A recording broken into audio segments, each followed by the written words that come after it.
up? My name is Daniela and welcome to a new video. So in this video I'm going to talk about all the series I'll probably never finish. This list includes some unpopular opinions, so if you see your favorite series on this list, well, you have been warned. So without further ado, let's jump into the list. So the first series on this list is very well loved on BookTube, but I just didn't click with it at all, and it's the Chaos Walking series by Patrick Ness. Previously I have read one other book by Patrick Ness and it was The Rest of Us Just Live Here, and I really enjoyed that one. I gave it 4 stars.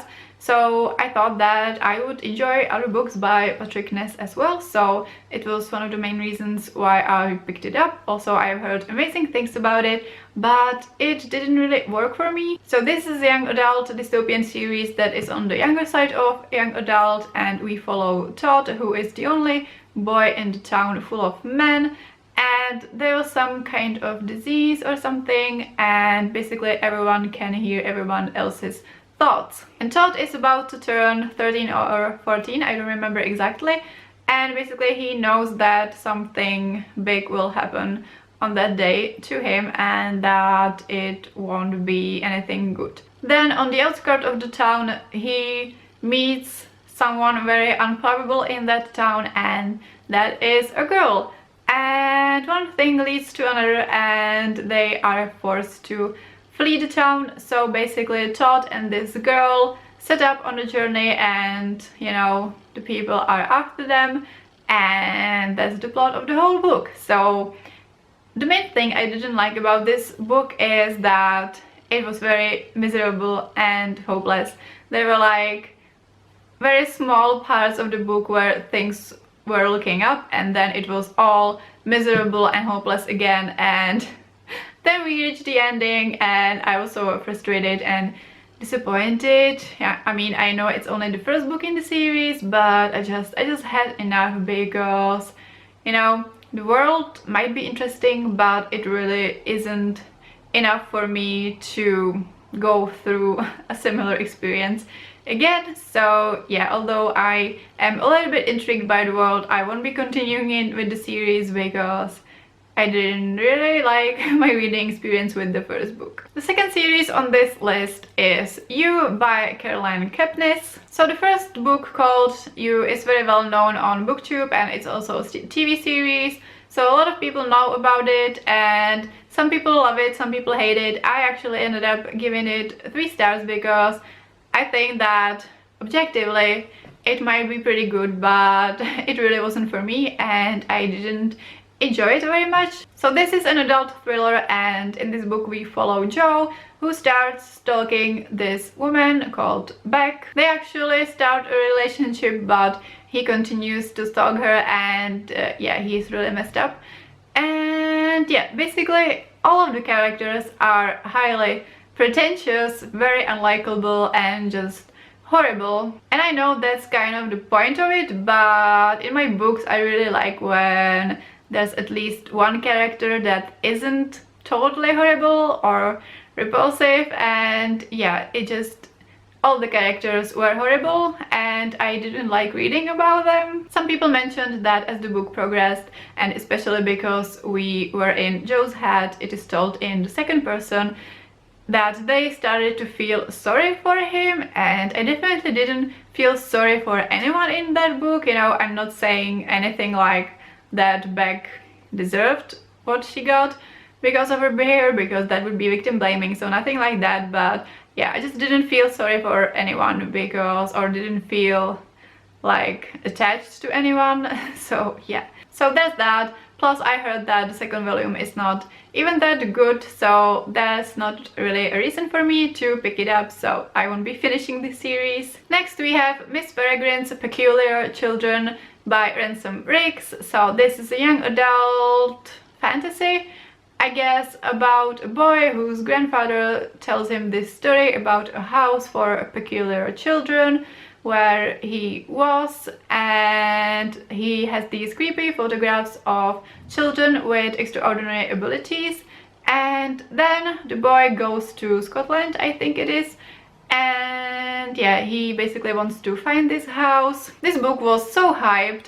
I don't know if in other countries, but it was incredibly hyped in my country, and I only got to it a few years ago and I was very disappointed because it had all of the things that sounded like it's going to be great, but I found the execution to be really lacking. So basically the main problem was that I really didn't care about any of the characters or the plot. The most interesting part of the book were the creepy photographs, but there were also parts of the book that were creepy in another way, and yeah, I wasn't the biggest fan of that. And yeah, as I said, I couldn't care less about what happens in the next books. Next we have a big one, and that is Song of Ice and Fire by George R.R. Martin. So I have a complicated relationship with Game of Thrones.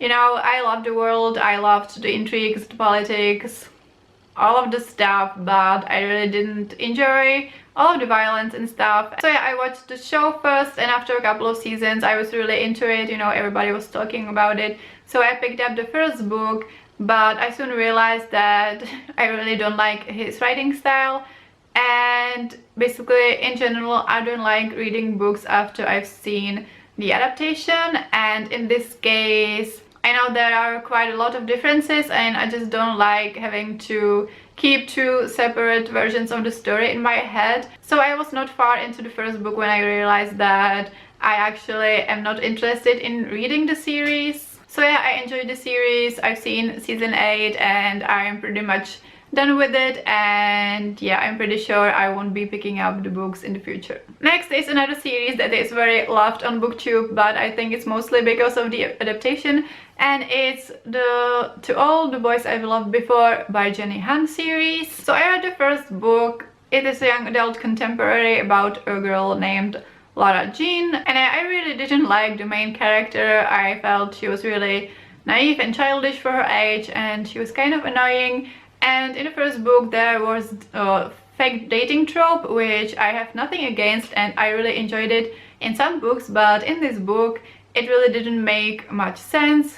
Oh yeah, and the plot is basically that Lara Jean writes letters to all of the boys she liked, and one day the letters got sent out and she feels like she has to start dating anyone. I don't know. It doesn't make much sense, to be honest. I didn't like the love interest that much either, and yeah, the story just wasn't intriguing enough for me to continue with the series. Ooh, another unpopular one. So we have Chronicles of Narnia by C.S. Lewis.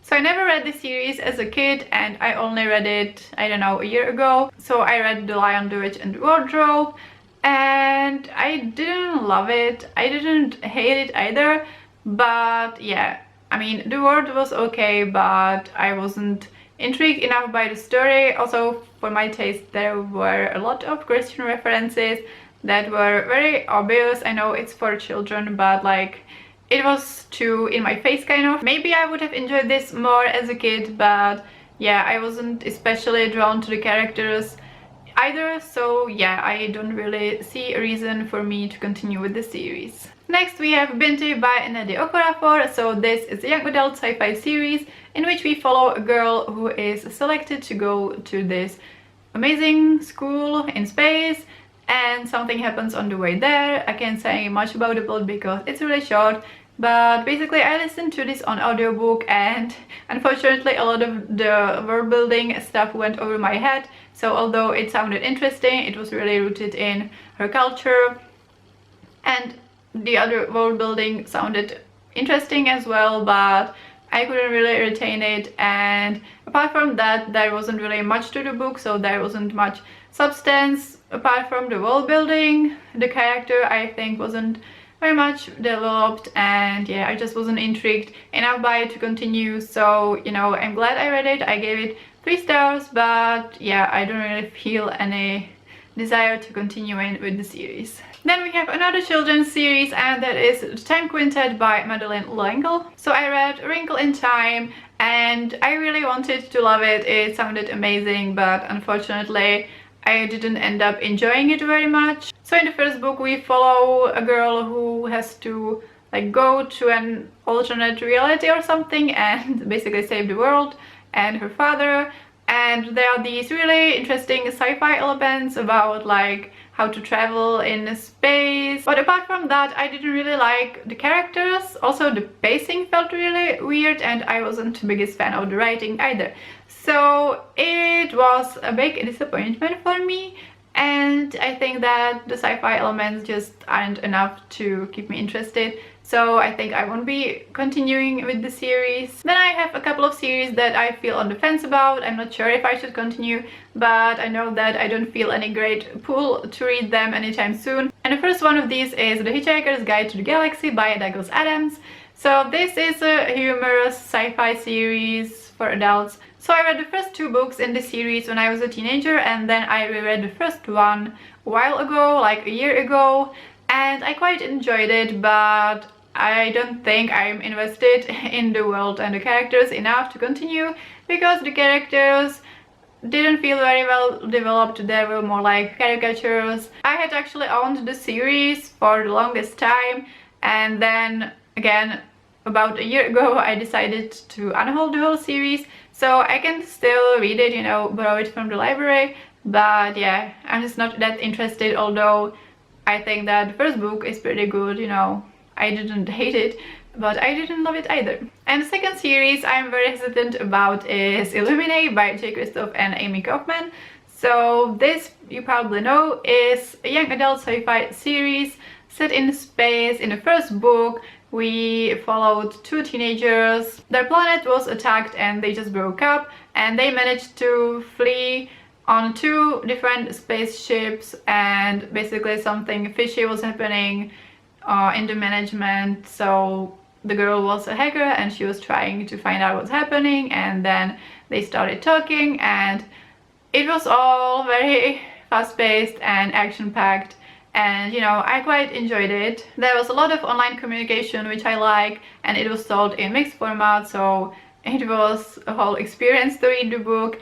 And you know, I gave it 4 stars, so I really thought it was a really good book. But the problem was that I really didn't like the atmosphere. Basically it was again very miserable and hopeless and really intense, and sometimes I like when books evoke intense emotions in me, but in this one I felt a little bit manipulated. All of these horrible things were happening and things were getting worse and worse, and yeah, I just didn't feel great about it, and I don't know if I want to put myself through it again, you know, if it is worth it. I don't know if anyone feels this way about a series. You know, it's like, you know, it's going to be a roller coaster and you just don't know if it is worth it. I don't know. And last series I want to mention is An Ember in the Ashes by Sabata here. So I read the first book. Again, I quite enjoyed it. I gave it 4 stars, and this is a young adult high fantasy about a world where there are like different groups of people, and one group of people is basically enslaved right now, and the other group has the power, and they have this academy where they are bringing up young soldiers. So we have a young girl from the oppressed group who gets into the midst of the top people from the other group, and she is a spy because she wants to save her brother, and then she meets one of the young soldiers, and you know, romance begins, I guess. I quite liked it, but I wasn't the biggest fan of the martial themes, I guess, and also there was quite a lot of violence and torture, and I don't really like reading about that. I know it's very prevalent in the fantasy series, but you know, it's more in most series than in others, so I don't know if it is worth it. Let me know your thoughts. So these are the series I probably won't be finishing. Let me know if you read any of these and what you thought of them, or let me know about some series that you're definitely not going to finish. If you enjoyed this video, give it a like and subscribe to my channel if you want to see more. In the description there are links for my social media if you want to follow me there, and also there is a link for SCRIBD, so you can sign up and try it for free for 2 months, and I get 1 month for free as well, which would be really helpful. So yeah, that's all for this video. Thank you so much for watching, and I will see you next time. Bye!